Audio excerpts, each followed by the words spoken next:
Welcome back to Making Team Projects Work. We know how much students hate team projects. And so we're here with advice from students for students about how to make team projects better. In this week's video, we have Jennah Ferrari from George Mason University in a master's in IO psychology program. Jennah, what is your number one team tip? So my number one team tip as a graduate student that does a lot of group work is that there needs to be kind of a designated leadership role.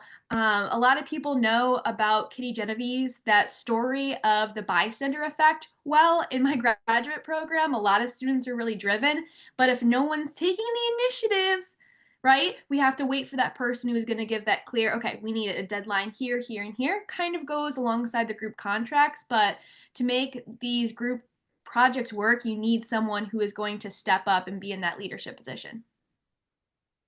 You know, that is a great tip. I never really thought about bringing in that core social psychology, that idea about the bystander effect. I love that.